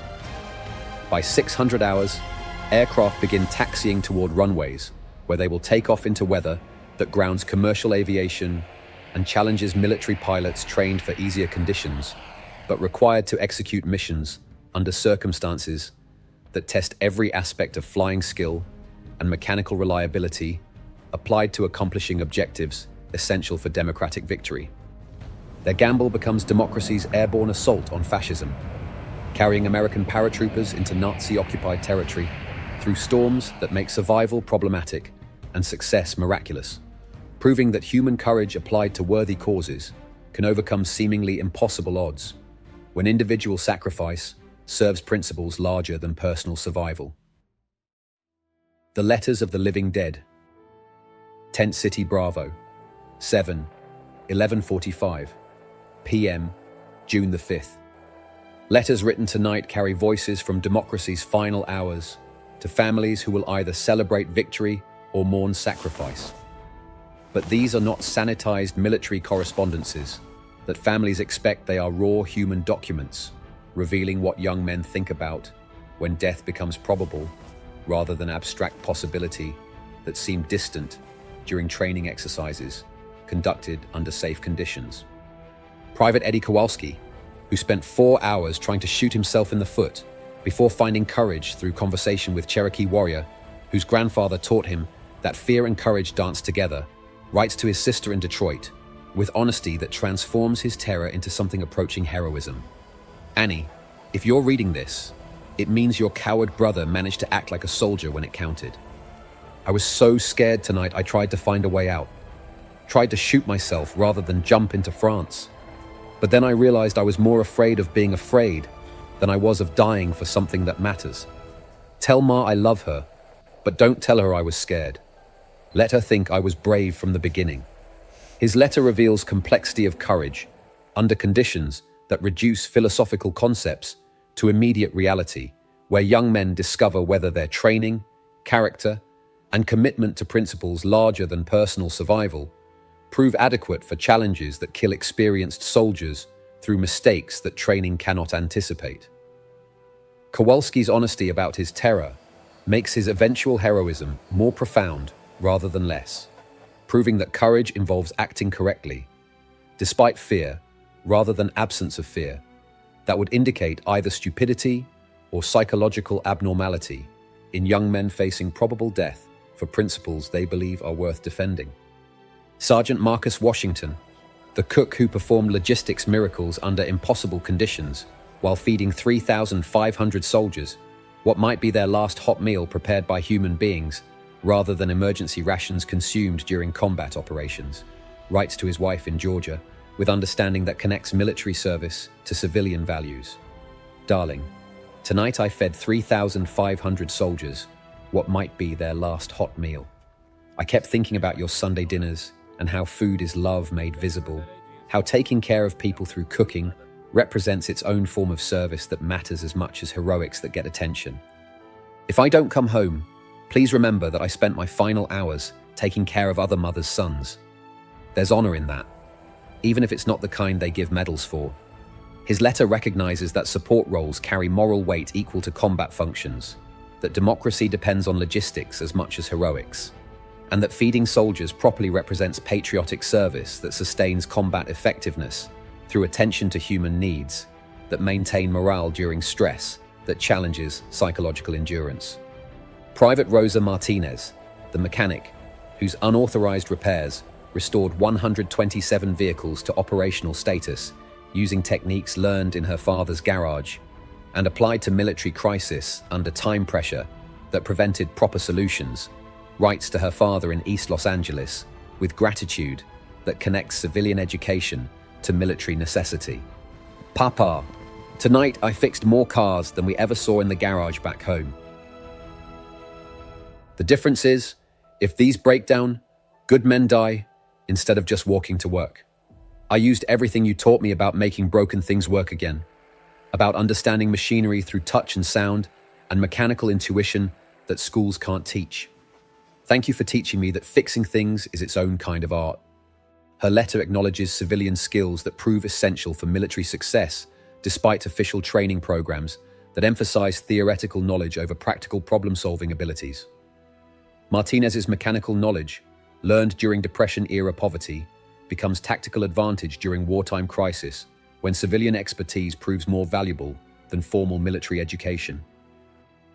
Staff Sergeant Billy Clearwater, the radio operator who repaired communications equipment using techniques learned from his Lakota grandfather, who understood that voices travel on invisible paths connecting all living things, writes to his family on reservation with words that bridge indigenous spirituality and military technology. Grandfather always said, voices travel on invisible paths that connect all living things, that communication involves more than mechanical procedures. Tonight, I repaired the radios that will carry democracy's voice across the distance between oppression and freedom. If the spirits call me home, know that I died helping good voices overcome evil ones, that I used everything you taught me about understanding forces that connect people across distances. His letter recognizes that communications equipment serves purposes transcending mechanical function, that radio signals carry not just tactical information, but moral intention across distances measured in more than geographical miles, that indigenous wisdom applies to modern technology through understanding of principles that connect traditional knowledge to contemporary challenges. Corporal Maria Santos, whose civilian fishing experience enabled vehicle waterproofing repairs that will keep tanks operational during advance inland from Norman beaches, writes to her family in New Mexico, with insight that connects maritime traditions to military necessity through understanding of water and weather that proves essential for amphibious operations. Tonight, I used everything our family knows about keeping boats dry to help tanks survive saltwater exposure during beach landings. It's funny how fishing knowledge translates to tank warfare, but I guess water is water, whether you're trying to catch fish or liberate Europe. If I don't make it back, remember that the ocean connects all shores, including the one I'm heading toward tomorrow. Her letter connects civilian expertise to military requirements, recognizing that practical knowledge often provides solutions that formal military training cannot supply effectively. Santos's understanding of boats and water proves essential for amphibious operations requiring knowledge beyond formal military education that emphasize theoretical procedures over practical experience. But most heartbreaking letters come from soldiers who write about fear, uncertainty, and moral complexity that military training never addressed adequately. Young men discovering that warfare involves psychological challenges that preparation cannot anticipate completely, despite training programs designed to prepare soldiers for combat stress. Private Danny Morrison from Alabama writes with honesty that reveals psychological transformation that warfare creates in young men who discover that combat changes fundamental aspects of personality and perspective that seem permanent during civilian life before military service, introduce them to realities that challenge every assumption about human nature and moral behavior. Mama, I'm not the same boy who left Tuscaloosa last year. War changes you in ways they don't mention in recruitment posters or training programs. I've seen things that will live in my dreams forever, and tomorrow I'll probably see worse. But I'm still fighting for the same thing, the right of good people to live without fear. If that's worth dying for, then I guess that's what I'll do. His letter recognizes that military service transforms young men in ways that civilian families cannot understand completely, that combat experiences create psychological changes that affect soldiers permanently, regardless of whether they survive warfare physically intact. Sergeant Mike Rodriguez from Texas addresses his letter to his 2-year-old daughter with words that explain paternal responsibility in terms that connect personal relationships to larger moral principles that justify risking family stability for principles that protect future generations from threats that current sacrifice might eliminate. Carmen, you're too young to understand this now, but Daddy is fighting so you can grow up in a world where little girls don't have to hide from monsters. If I don't come home, your mama will tell you stories about me. Ask her to tell you that I died trying to make the world safe for children who deserve better than the evil we're fighting here. His letter connects personal sacrifice to family protection, recognizing that fathers fight not just for abstract principles, but for specific people whose futures depend on current military success against forces that threaten children with oppression, that would destroy opportunities for normal childhood development. Corporal Jimmy Sullivan from Boston writes with Irish humor that barely conceals deeper emotions while maintaining cultural identity that provides psychological strength during stress that challenges individual endurance beyond normal limits, using comedy as defense mechanism against terror that could overwhelm rational thought. Ma, remember how you always said I'd amount to nothing if I didn't stop fighting in the streets? Well, turns out street fighting was good training for this kind of work. Tomorrow, I'm going to show Adolf Hitler what South Boston thinks of his master race theories. If I don't make it back, use the insurance money to send little Patrick to college so he can solve problems with his brain instead of his fists, like his big brother. His letter maintains family connections through humor, while acknowledging that civilian experiences often provide better military preparation than formal training programs, that street fighting teaches lessons about combat that military exercises cannot duplicate effectively, despite training designed to prepare soldiers for combat conditions. Letters reveal soldiers who understand they are fighting for principles larger than personal survival, but remain grounded in human relationships that give those principles meaning through connection to specific people whose welfare justifies risking everything for causes that might seem abstract without personal investment in outcomes that affect loved ones. They write not as abstract warriors, but as sons, brothers, husbands, and fathers whose sacrifice serves specific people they love, rather than philosophical concepts that lack personal meaning without connection to individuals whose lives would be affected by military success or failure. Private Giuseppe Battaglia writes in mixed English and Italian that reflects immigrant experience motivating many American soldiers who fight for country that represents opportunity rather than birthright, defending democracy because they understand what life without democratic freedoms costs families seeking better lives. Cari Mama e Papa, tomorrow I fight for the country that gave our family freedom when the old country couldn't provide opportunities that America offered to immigrants willing to work hard. America took us in when we had nothing and gave us everything that makes life worth living. If I die tomorrow, I die as an American, fighting so other families can have the same chance you gave me. Vi amo tanto. His letter captures immigrant experience that motivates soldiers fighting for country that represents hope rather than tradition, defending democratic principles because immigrant families understand value of freedoms that native-born Americans might take for granted without experiencing alternatives that immigrant families escaped. Technical Sergeant Chen Wei writes to his father with gratitude that connects civilian education to military necessity through understanding that practical knowledge transcends specific applications when principles are understood thoroughly enough to apply creatively to new challenges requiring innovation rather than procedure memorization. Dear Father, tonight I used everything you taught me about electricity to repair radios that will coordinate the liberation of Europe.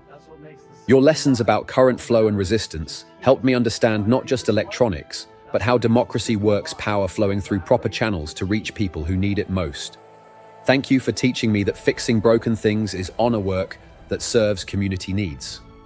His letter recognizes that civilian education provides foundation for military service that extends beyond specific technical knowledge to include understanding of principles that apply across different contexts, that learning involves developing thinking ability rather than memorizing procedures that may prove inadequate for unexpected challenges. By 200 hours, thousands of final letters lie sealed in envelopes marked for delivery only in case of death during combat operations that will test every aspect of courage, training, and commitment to principles larger than personal survival. These documents represent democracy's most intimate voice, young men explaining to families why they chose to risk everything for principles they believe are worth dying for.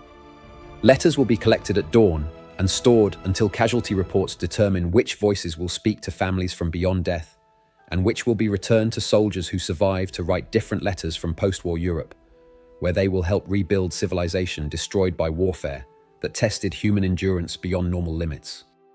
Tomorrow will determine whether these words become final farewells or unnecessary precautions taken by young men who worried too much about dangers they proved capable of surviving through courage, skill, and determination, applied to accomplishing objectives that preserve democratic freedoms for future generations. Either way, letters stand as testimony to moral conviction that made D-Day possible. Belief that democracy deserves protection regardless of personal cost, and that freedom is precious enough to justify any sacrifice that military service might require from individuals willing to risk everything for principles larger than personal survival.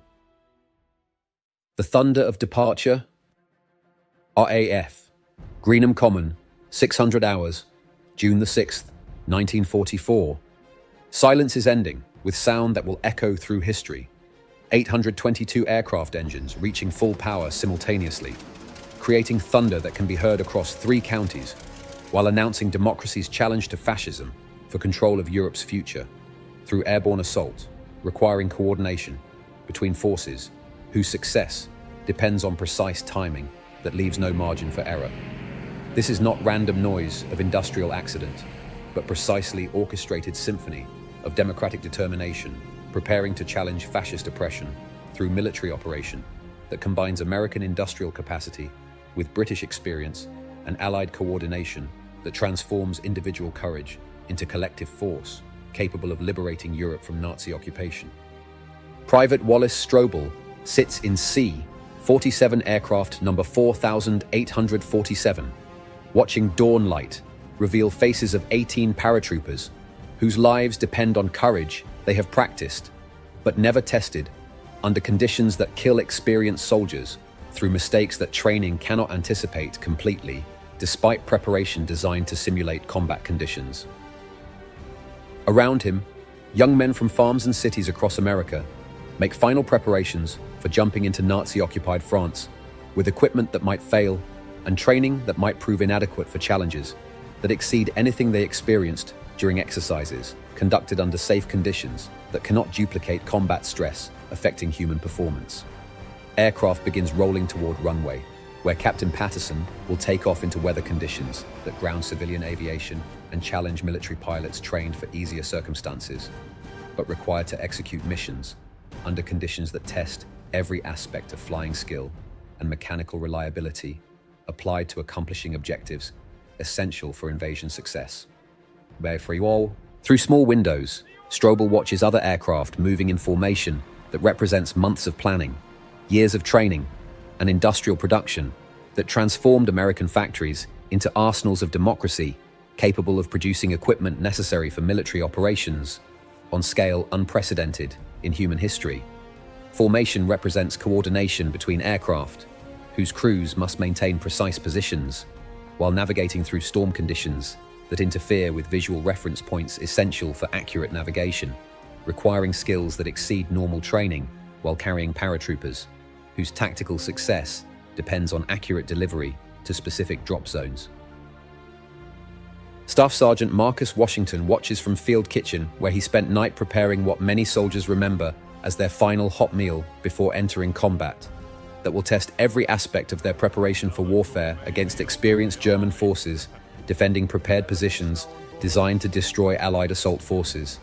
Steam rises from cooking equipment that will soon prepare food for follow-up waves, but right now serves as observation post for democracy's departure toward its greatest test against fascist oppression that threatens to destroy civilization values that democratic societies represent through individual freedom and collective responsibility. Aircraft taxi past tent cities that housed 175,000 soldiers during final preparations that compressed months of military planning into days of intense activity involving every aspect of military logistics, from equipment maintenance to psychological preparation for combat operations, requiring individual courage and collective coordination. Barracks that echoed with laughter, arguments, fears, and hopes during final hours before departure now stand empty, except for equipment abandoned by men who carry only what they need for fighting and surviving behind enemy lines, where they will operate without normal supply support until amphibious forces establish secure logistics connections. Private Rosa Martinez, the mechanic whose midnight repairs restored 127 vehicles to operational status using techniques learned in her father's garage and applied to military crisis under time pressure that prevented proper solutions, stands beside equipment she modified using civilian knowledge that proved more effective than military procedures. Her work will be tested under combat conditions more severe than any laboratory testing regime could simulate, operated by soldiers who lack mechanical training, in environments that challenge limits of engineering design, that assumed maintenance availability unavailable during combat operations, requiring equipment to function perfectly despite harsh conditions. First aircraft reaches runway and accelerates toward takeoff speed that transforms theoretical planning into irreversible reality, involving 13,000 American paratroopers who will become first Allied soldiers to set foot in Nazi-occupied France since disastrous Dieppe raid of 1942 that demonstrated difficulties of amphibious assault against prepared defenses. C-47, number 1847, lifts off carrying paratroopers who understand they face probable death, but believe democratic principles justify any sacrifice that military service might require from individuals willing to risk everything for causes larger than personal survival, fighting to preserve freedoms that make such sacrifice meaningful. Other aircraft follow at precisely calculated intervals that maintain formation integrity while preventing collisions during weather-degraded visibility conditions that make formation flying dangerous through atmospheric disturbances that could separate aircraft designed to remain together for mutual protection and navigation accuracy. Takeoff sequence has been planned for months, practiced for weeks, and executed under conditions that make every aircraft departure calculated risk that might result in crashes before reaching enemy territory, where German defenses wait to destroy Allied aircraft approaching drop zones defended by experienced anti-aircraft crews. Staff Sergeant Billy Clearwater monitors radio frequencies that carry coordination messages between aircraft whose crews must maintain formation through storm clouds while delivering paratroopers to drop zones they cannot see using navigation equipment designed for clear weather conditions that provide visual landmarks unavailable during current atmospheric conditions. His repaired radio equipment functions marginally but adequately for communications that will coordinate democracy's airborne assault on fascism, carrying voice messages that enable tactical coordination between scattered forces whose success depends on communication impossible to maintain through normal procedures under combat conditions. Thunder builds as more aircraft reach takeoff power, engines straining against weather conditions that challenge mechanical systems designed for operations under less stressful circumstances, requiring constant maintenance that may prove inadequate for sustained combat operations in hostile environment designed to destroy Allied equipment. Pilots trained for formation flying under optimal conditions must adapt to reality that includes storm clouds, German fighters, and navigation challenges that could scatter airborne forces across miles of hostile territory, where isolated soldiers become easy targets for German patrols prepared to destroy scattered Allied forces. By 6:15 a.m., first wave of aircraft disappears into clouds that conceal English Channel, carrying 13,000 American paratroopers toward drop zones where they will fight outnumbered and surrounded until amphibious forces arrive to relieve isolated airborne units whose success or failure will determine whether 175,000 Allied soldiers establish foothold or are driven back into sea.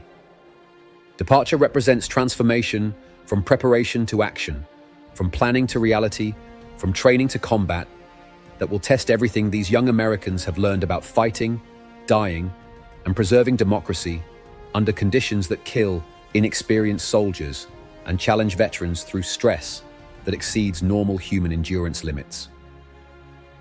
Behind departing aircraft, southern England settles into silence, broken only by equipment being loaded onto ships that will carry amphibious assault forces across English Channel toward beaches defended by German soldiers who have spent months preparing positions designed to destroy democracy before it can establish itself on European soil.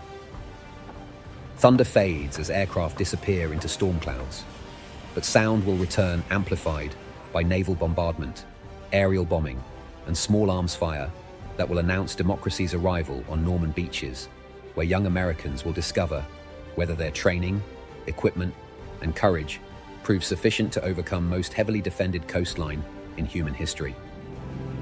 Private Kowalski, who spent final hours in America trying to avoid this moment, now flies toward destiny. He tried to escape, but will meet with honor that transforms cowardice into heroism through choices made under ultimate pressure that reveal character impossible to predict through peacetime behavior.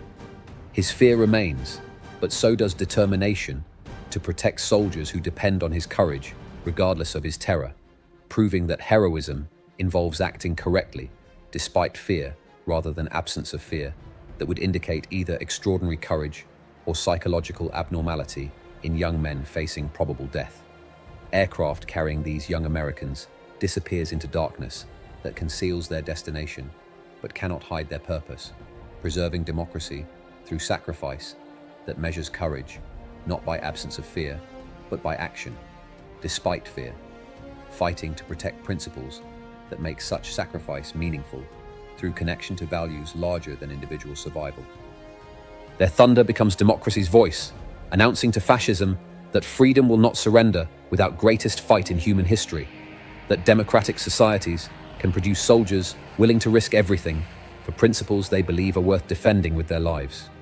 Longest Day begins with sound that will echo through history as democracy's challenge to fascism, carrying American paratroopers into Nazi-occupied territory through storms that make survival problematic and success miraculous, proving that human courage applied to worthy causes can overcome seemingly impossible odds.